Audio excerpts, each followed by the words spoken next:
Welcome to my home sweet cottage, where life is simple and sweet. We all know who the great old-timey cooks are, the women who know how to make anything taste good. They grew up during lean times in the 1920s and 30s on rural farms. Their day started at 5 a.m. with chores done by lantern light, meals cooked on the wood cook stove, food refrigerated in the spring house, and water carried to the kitchen in buckets. There's a fire that still burns bright in the soul of those great cooks. They can make a quilt out of cigar labels and reuse the string from feed sacks to crochet lace.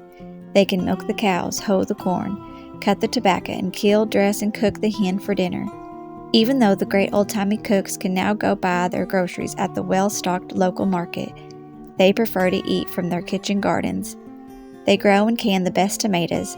Their beans are shiny and bursting with flavor, and they pick their cucumbers at the perfect time to make their famous pickles. You know what the great cook will bring to the church supper, and everybody clamors for her special dish, which is the first to get eaten. She learned to cook from her mother, and she from hers. Her darkened tin baking pans have advertising logos imprinted in them. Of course, she always makes the apple butter in the same pan. That way there's no need to measure ingredients. Someone once asked my grandmother as a child, "Are you a Methodist or a Baptist?" Being almost as wise at 5 as she was at 95, she replied, "I'm just plain folks." She said that about her cooking too, nothing fancy, but anyone who ate her food knew better. My grandmother's gone, but she's in the room with me whenever I make her chicken pie. My sisters and I gleaned every cooking secret from her we could. I hope you'll do the same with the great old-timey cooks in your life, because when they're gone, there'll be no other generation like theirs. That was the introduction to a great book I found at my local flea market. It's called Secrets of the Great Old-Timey Cooks, Historic Recipes, Lore, and Wisdom. I'll put a link of that book in the description box below if you're interested in checking it out.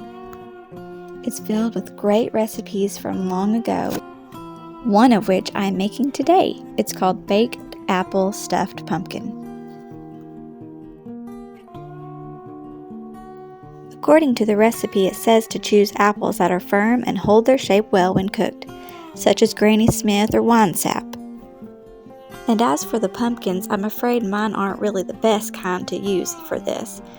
But according to the recipe, it says small sugar is the best for cooking. It's also called New England pie pumpkins. They are favorites for baking. Look for them at tailgates and farmers markets in the fall. Or you can grow them yourself, of course.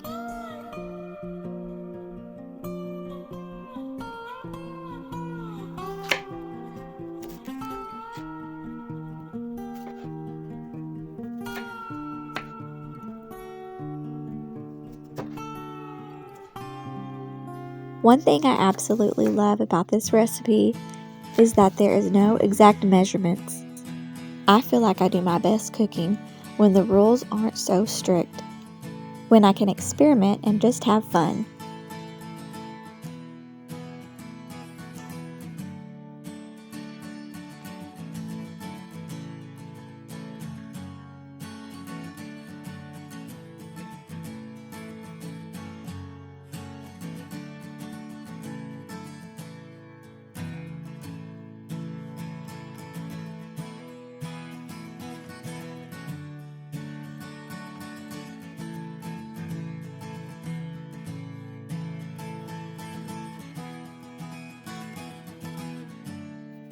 The recipe reads, cut the top off a small, flat cooking pumpkin.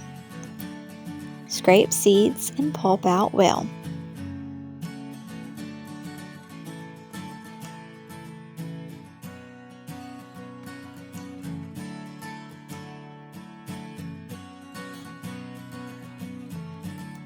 Fill the pumpkin with peeled sliced apples. You're probably wondering, how do you know how many apples to prepare? And my suggestion is make an over in abundance, and you can always freeze the leftovers.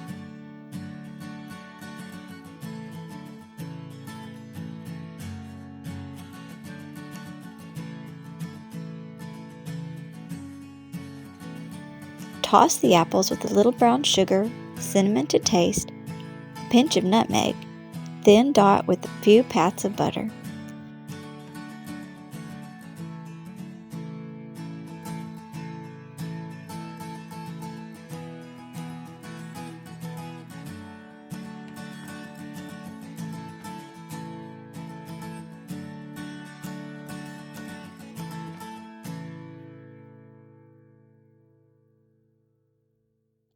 I ended up using pumpkin pie spice.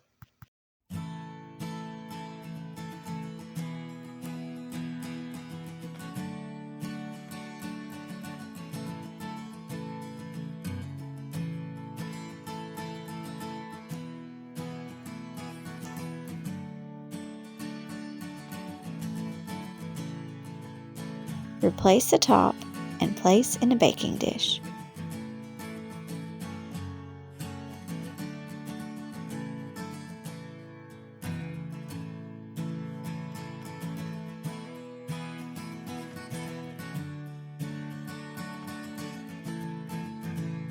Pour about an inch of water in the dish and place the pumpkin in a 325-degree oven to bake until tender, about an hour depending on the size of the pumpkin.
I hope you enjoyed today's video, and I hope you get a chance to try out this awesome recipe.